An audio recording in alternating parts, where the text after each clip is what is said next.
सोचिए, आज सुबह आप उठते हैं, मोबाइल उठाते हैं और हेडलाइंस में लिखा होता है US dollar is weakening rapidly, stock markets red हैं, gold prices all time high पर हैं और दुनिया के पावरफुल लीडर्स इमरजेंसी मीटिंग्स कर रहे हैं। अब सवाल ये नहीं है कि पैनिक करना चाहिए या नहीं, असल सवाल ये है क्या डॉलर वाकई खतरे में है या फिर ये एक शॉर्ट टर्म नॉइस है। आज की इस वीडियो में हम इस सवाल का जवाब इमोशन से नहीं, फैक्ट्स, हिस्ट्री और सिस्टम के जरिए समझेंगे।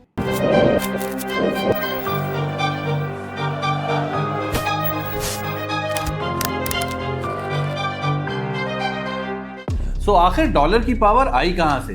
दरअसल यूएस डॉलर सिर्फ एक करेंसी नहीं है, बल्कि ये वो सिस्टम है जो कई डिकेड से ग्लोबल ट्रेड को चलाता रहा, ऑयल की प्राइसिंग डिसाइड करता रहा और इंटरनेशनल पावर का सिंबल बना रहा। सेकेंड वर्ल्ड वॉर के बाद डॉलर को दुनिया की रिजर्व करेंसी बनाया गया। इसका मतलब दुनिया के ज्यादातर मुल्क अपना पैसा डॉलर में रखते हैं, लेकिन हर पावरफुल सिस्टम को एक चीज सबसे ज्यादा खतरे में डालती है और वो होती है ओवर कॉन्फिडेंस। एक कॉमन मिथ है, डॉलर कभी नहीं गिरता। आखिर ये सोच आई कहां से? कई सालों तक एक कॉमन बिलीफ रहा कि डॉलर का कोई ऑल्टरनेटिव नहीं, इसलिए इन्वेस्टर्स क्राइसिस में भी डॉलर की तरफ भागते रहे। वॉर हो या रिसेशन, डॉलर हमेशा सेफ हेवन बना। लेकिन 2024 और 2025 के दौरान एक साइलेंट चेंज शुरू हुआ। डॉलर आहिस्ता आहिस्ता वीक होने लगा, इन्फ्लेशन कंट्रोल के बावजूद प्रेशर में आया और इन्वेस्टर्स ने क्वाइटली गोल्ड, बॉन्ड और कुछ ऑल्टरनेटिव एसेट्स की तरफ मूव करना शुरू कर दिया। मीडिया ने भी इस पर ज्यादा शोर नहीं मचाया, लेकिन डाटा तो कुछ और ही कह रहा था। और अब एंट्री होती है डोनाल्ड ट्रंप की। ट्रंप का विजन सिंपल था, That all changes starting right here and right now. America first. यानी इंपोर्ट्स पर हैवी टैरिफ लगाए जाएं। Yeah, any steel coming into the United States is going to have a 25% tariff. Trade partners पर pressure create किया जाए और global corporation से ज्यादा नेशनल इंटरेस्ट पे फोकस किया जाए। From this day forward, our country will flourish and be respected again all over the world. China, Europe और कनाडा सब ट्रेड कॉन्फ्लिक्ट्स का हिस्सा बन गए। सपोर्टर्स कहते हैं कि ट्रंप अमेरिका को स्ट्रॉन्ग बना रहा है।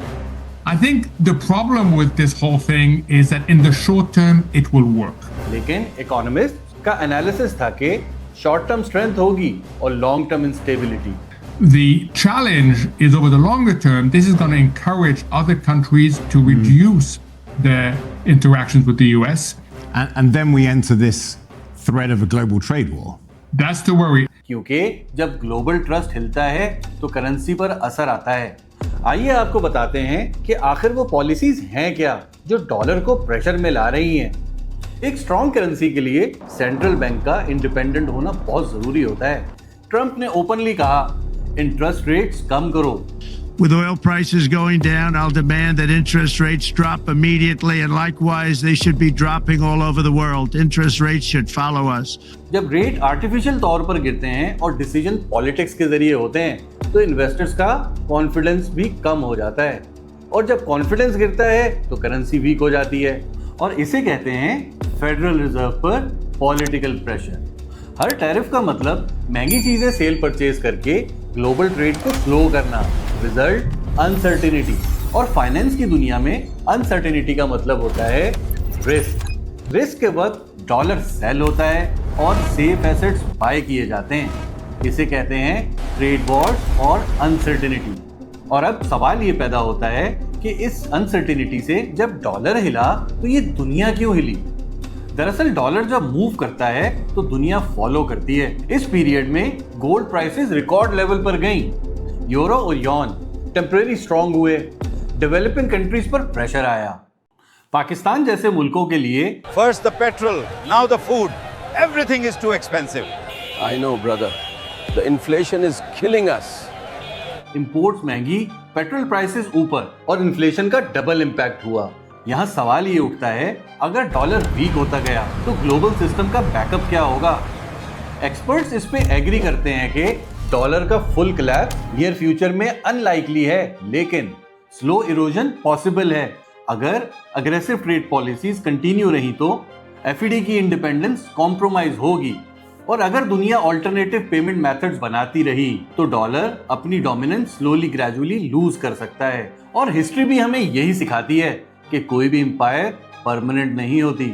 लेकिन एज ऑफ नाउ रियलिटी ये है कि डॉलर अभी तक स्ट्रॉन्ग तो है, लेकिन पहले जैसा अनटचेबल नहीं रहा।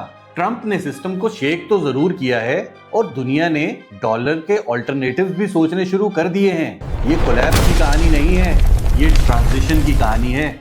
इसलिए सवाल ये नहीं डॉलर गिरेगा या नहीं, असल सवाल ये है कि अगर ग्लोबल सिस्टम चेंज होता है तो क्या मैं और आप प्रिपेयर्ड होंगे।